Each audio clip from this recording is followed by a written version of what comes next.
चलो जी स्टार्ट करते हैं फिर अपना गुड मॉर्निंग के साथ बीपीटी, है ना। चलो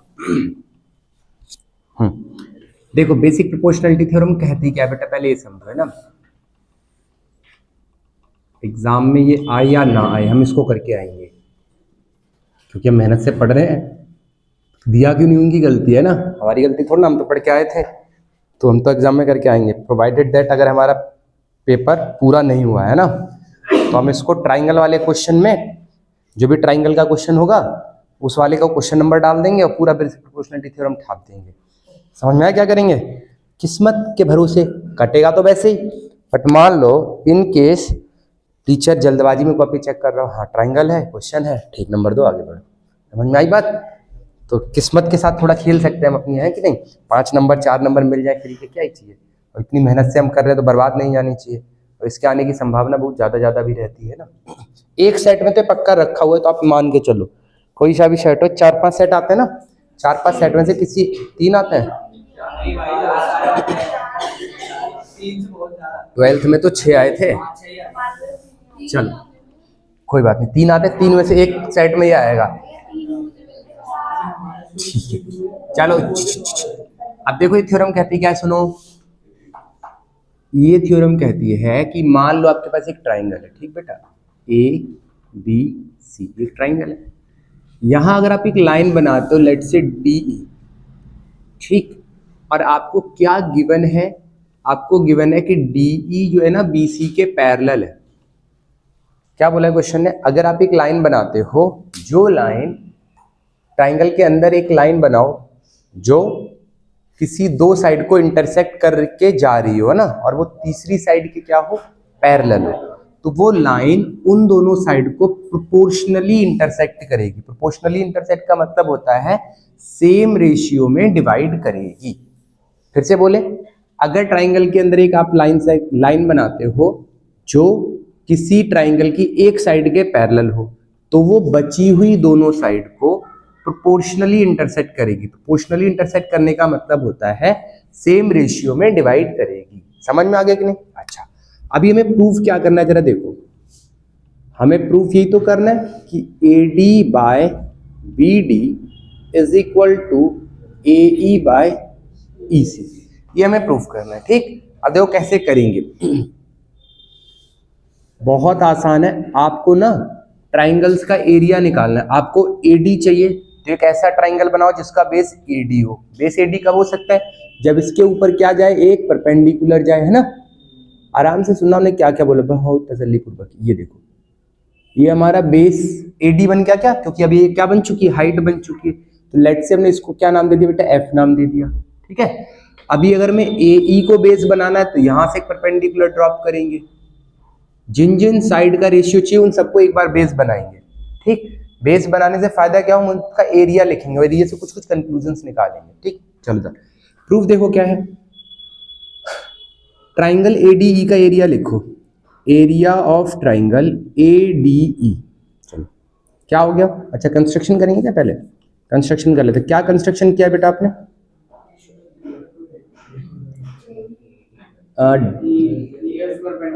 EF के बाद G आता है ना, draw EF perpendicular to AD, है ना। अच्छा जी, फिर हमने क्या किया बेटा, ड्रॉ किया है GD परपेंडिकुलर टू AE, एक ये काम कर लिया, ठीक। अभी देखो, अगर हमें BD के लिए बेस चाहिए, है ना, BD बेस चाहिए, तो इसके लिए भी कोई तो हाइट होनी चाहिए। तो हाइट कैसे आएगी? सामने वाली साइड से परपेंडिकुलर। तो सामने वाली साइड से परपेंडिकुलर यहाँ पे कैसे बनेगी? यहाँ तो बन ही नहीं सकती, तो शायद इधर चली जाएगी। हम लोग एक काम कर लो, इससे ऐसे फायदा हो जाएगा, जरा देखो तो, इसको ऐसे ज्वाइन कर दो और इसको ऐसे ज्वाइन कर दो। अब इससे क्या फायदा हुआ जरा देखो, ट्राइंगल BDE दिख रहा है बेटा, BDE ट्राइंगल देखो ऐसे है, समवेयर VDE ऐसे ही तो है। अब ये 90 डिग्री नहीं, कुछ बाल को ना ऐसे फीलिंग आते हैं 90, बेटा 90 जब होता है जब ऐसी लाइन होती है। अब देखो ये 90 है ना, तो इतना एंगल एक्स्ट्रा है, तो एंगल 90 नहीं है। और अगर 90 नहीं है मतलब ये परपेंडिकुलर भी नहीं है। तो परपेंडिकुलर कैसे बनाएंगे जरा देखो इधर, टिक टिक टिक टिक टिक। इसका परपेंडिकुलर देखो ये बनेगा क्या, ऐसे, ये हुआ इसका परपेंडिकुलर। देखो इस लाइन को आगे प्रोड्यूस कर दिया और यहां से एक परपेंडिकुलर लाइन बना दी, ये इसका क्या हो गया अभी, परपेंडिकुलर। तो इस वाले ट्राइंगल में अगर हम आपसे पूछे BDE का परपेंडिकुलर कौन है तो क्या बोलोगे? FE है। ऐसी बेटा DEC का परपेंडिकुलर कौन है? DG। समझ में आ गई सबको बात? बस हो गया काम, इतना अगर समझ आ गया तो। अब देखो एरिया लिखना है बेटा ना, area of triangle ADE। ADE का एरिया लिखो, कैसे लिखोगे बेटा? Half into base, base AD ले लेते हैं। अगर बेस AD लेंगे तो हाइट कितनी आएगी बताओ? FE या EF। ठीक बात है ना? अगर हम आपसे पूछें कि हमको ना अब चाहिए एरिया ऑफ ट्राइंगल ADE वापस, बट इस बार बेस कौन सा लेना है बोलो? AE लेना है ना, तो हाफ इंटू AE। बेटा बेस अगर AE लिया तो हाइट कितनी लेंगे? DG या GD। क्या वाली बात सही है? अभी इसके बाद हम लेंगे दूसरे ट्राइंगल। बताओ कौन से ट्राइंगल का एरिया लेंगे? एरिया ऑफ ट्राइंगल BDC का तो ले नहीं सकते ना, BDE है ना। Area of triangle BDE half, बेटा बेस कितना लेंगे? BD और हाइट कितना लेंगे? EF। तो half into BD into EF। सही है। अगर हमसे कोई पूछे बेटा एरिया ऑफ ट्राइंगल DEC का एरिया अगर हम लिखेंगे तो कितना आएगा? हाफ इंटू बेस कौन है बेटा? EC और हाइट कौन है? DG। यहां तक समझ में आइए क्या करना है? उन सारे ट्राइंगल्स का एरिया ले लो जिन पे बेस BD AD AE और EC आ रहा है। यहां तक कहानी सही है? अब इसके बाद ना नाम देना है बेटा। इसको नाम दे दो क्वेश्चन नंबर 1, इसको नाम दे दो क्वेश्चन नंबर 2, इसको दे दो क्वेश्चन नंबर 3, इसको इक्वेशन नंबर 4। अब हमें ये सोचना है कि इनमें से दो इक्वेशन को डिवाइड करना है, कौन सी वाली डिवाइड करें? तो बेटा जिसका रेशियो चाहिए उनको डिवाइड करो। AD और BD का रेशियो चाहिए। देखो AD और BD किस में आ रही है? फर्स्ट में आ रही है और थर्ड में आ रही है, तो हम किसको डिवाइड कर देंगे? फर्स्ट और थर्ड इक्वेशन को, है ना। चलो डिवाइड इक्वेशन 1/3 एंड 2/4। बिल्कुल सही बात है, एंड 2/4। बहुत बढ़िया। अभी इसके बाद हमें क्या करना है? डिवाइड कर लेना। जरा देखो area of triangle ADE, area of triangle ADE is equal to, अच्छा अपॉन में एरिया ऑफ ट्राइंगल BDE। चलो बेटा लिखो क्या आएगा? Half into AD into EF upon में बताओ हाफ इंटू। बहुत बढ़िया। हाफ से हाफ खत्म, EF से EF खत्म। कितना आ गया? AD/BD। इसको बोल दो इक्वेशन नंबर 5। खाली देखने बड़ा देखो कितना आसान थ्योरम है। इक्वेशन नंबर 5 बोल दिया इसको। अभी किसको और डिवाइड करेंगे? सेकंड और फोर्थ को। तो हम लिखेंगे area of triangle ADE upon में एरिया ऑफ ट्राइंगल BDE। बताओ हाफ इंटू, ओके DEC है, DEC। चलो हाफ इंटू क्या लिखें? देखो AD AE into DG, AE into DG divided by half into EC into BG। Okay DG। ठीक है, half और हाफ कैंसिल आउट, DG और DG कैंसिल आउट। ठीक, कितना आ गया बताओ? AE/EC। This is equation number 6। यहाँ तो कोई दिक्कत नहीं, हमें आराम से हो गया है ना। ठीक बात। अब क्या करेंगे देखो, अभी हम लिखेंगे कि भैया दो पैरेलल लाइन के बीच में जो ट्राइंगल्स होते हैं ना उनका एरिया क्या होता है? सेम होता है। I repeat, area of triangles between same parallel lines and having same base are equal. ये वाली बात हमने याद करवाई थी, है ना, प्रूफ भी की थी उस टाइम, कुछ करके, है ना। अभी याद कर लो, है ना, अभी नहीं करेंगे प्रूफ। अभी हम क्या लिखेंगे? Area of two triangles, area of two triangles between same parallel lines, between same parallel lines and same base are equal. तो इसका मतलब देखो इस वाले ट्राइंगल का एरिया, ये दोनों ट्राइंगल देखो BDE ट्राइंगल और DEC ट्राइंगल, ये DE और BC के बीच में ही तो है, तो इनका एरिया क्या होगा, सेम होगा। अब डायरेक्टली यहाँ पे लिख दो area of triangle BDE is equal to area of triangle CDE। बहुत बढ़िया, आसान सी बात थी, है ना। अब इसके बाद क्या करेंगे भैया, इसके बाद इन दोनों को इक्वेट करेंगे। देखो CD या DEC की बात तो है, यहाँ DEC लिखा है तो उसका नाम DEC लिख दो, CDE DEC की बात है ना, ठीक। Area of triangle DEC।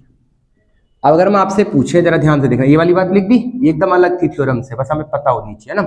अब हम देखो यहाँ से लिखेंगे भैया area of triangle ADE upon में area of triangle BDE is equal to, देखो एरिया ऑफ ट्राइंगल ADE तो हमने ऐसे ही लिख दिया, ADE की बात है बेटा, BDE देखो किसके बराबर है, DEC के बराबर है ना, तो BDE का एरिया CDE के बराबर है, तो इसकी जगह यहाँ पे पुट कर सकते हैं हम, क्या लिख देंगे, एरिया ऑफ ट्राइंगल DEC। सही बात है क्या। अच्छा अब हम बोले इसकी वैल्यू और इसकी वैल्यू तो हमें पता है, देखो 5 और 6 से, इसकी वैल्यू AD/BD है और इसकी वैल्यू AE/EC है, तो हम क्या लिखेंगे, from equation 5 and 6, from equation 5 and 6 इसकी वैल्यू है AD/BD, है ना, और उसकी वैल्यू कितनी है, AE/EC है।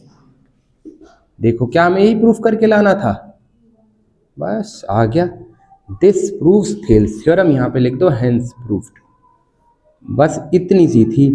अच्छा अभी थोड़ी सी एक्स्ट्रा बात है, बता देते इससे रिलेटेड। प्रूफ इतना ही था, देखो बहुत आसान सा प्रूफ था ना, कोई मुश्किल है प्रूफ। पहले 4 इक्वेशन लिखी, कैसे लिखी वो हमें समझ में आता है, जिन जिनको रेशियो लाना है उनका बेस लेके ट्राइंगल बना लेना है।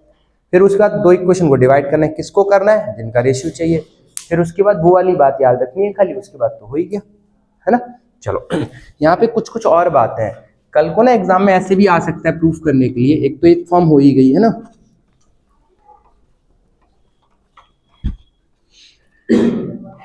एक और बात क्या आ सकती है, दैट इज, ये ना ऐसे बोल सकते हैं आपसे कि प्रूफ कर दो कि AD/, ऐसे मान लो हम बोल दें AB/BD इज इक्वल टू, बताओ AB/BD लिखा है तो इधर क्या लिखना चाहिए, AC/AE। अब ये प्रूफ करने के लिए बोले तो कुछ नहीं करना, +1 कर देना लास्ट में जाके, जरा देखो अगर हम नीचे +1, AC/EC, अच्छा BD है ना नीचे, तो यहाँ पे कितना होगा बेटा, EC होगा, ठीक बात। अभी हम क्या लिख सकते हैं जरा देखना, इसको नाम दे दे क्वेश्चन नंबर 7, अगर इसके आगे प्रूफ करने के लिए आता है तो, है ना, तो कैसे लिखेंगे देखना,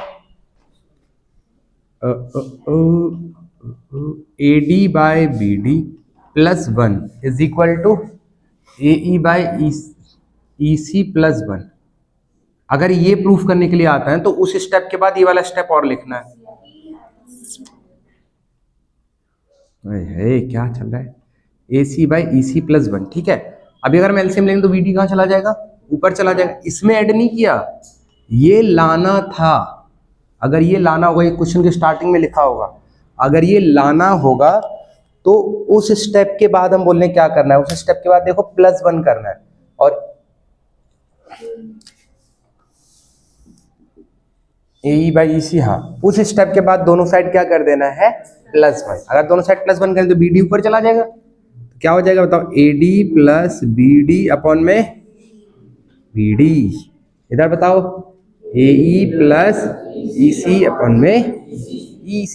AD + BD कितना हो जाएगा, देखो AD + BD कितना होएगा, AB हो गया, अपॉन में BD हो गया, is equal to AC upon में EC। ऐसे प्रूफ कर लेंगे। अगर ये प्रूफ करने के लिए वहां तक तो हर बार जाना ही है, उसके बाद डिपेंड कर रहा है कि मैं लाना क्या है ना, उसके अकॉर्डिंग +1 करके हम एडजस्ट कर लेंगे। समझ में आ गई बात। इसकी कुछ कुछ फॉर्म है जो हम डायरेक्टली लिखवा देते हैं। छोटा बाई छोटा याद है ना, छोटा बाई छोटा, छोटा बाई बड़ा, बड़ा बाई छोटा, छोटा है बाई बड़ा, कुछ तो याद किया था ना ऐसा। क्या लिखा था देखो, ये हमने क्या याद किया, बड़ा बाई छोटा, बड़ा बाई छोटा। एक और बड़ा बाई छोटा बन सकता है कैसा, AB बड़ा, छोटा कौन है, AD is equal to AC बड़ा, ऐसा भी बन सकता है क्या, छोटा बाई छोटा, छोटा बाई बड़ा। समझ में आया क्या कहना चाह रहे हैं? छोटू बाई छोटू लिखेंगे तो AD by BD is equal to AE by EC। बेटा बताओ, अगर हम लिखें BD by AD then equal to EC by AE। अगर हम पूछे AD by AB is equal to AE by AC। अगर हम आपसे पूछे BD by AB is equal to, समझ में आ गई बात? That completes your Thales theorem और बेसिक प्रोपोर्शनलिटी थ्योरम। अच्छा एक और बात, इसका एक और नाम ना थेल्स थ्योरम भी होता है, तो एग्जाम में देख के कंफ्यूज मत हो जाना कि ये क्या बवाल आ गया है ना। Thales theorem, basic proportionality theorem, BPT, तीनों नाम याद रखने हैं, तीनों में से कोई सा भी आ सकता है, ठीक। या फिर कभी वो थ्योरम दे ही ना, वो डायरेक्टली बोल सकते हैं for a given triangle prove that this is equal होता है, तो वो बताया ही नहीं उन्होंने। अब तुम्हें पता होना चाहिए अच्छा ये थेल्स थ्योरम का तो नहीं है। वैसे भी ट्राइंगल देखते सबसे पहली बात दिमाग में तुम्हारे थेल्स थ्योरम ही जानी चाहिए, है कि नहीं? और कुछ है नहीं ट्राइंगल में, ठीक। चलो जी, बाप रे बाप।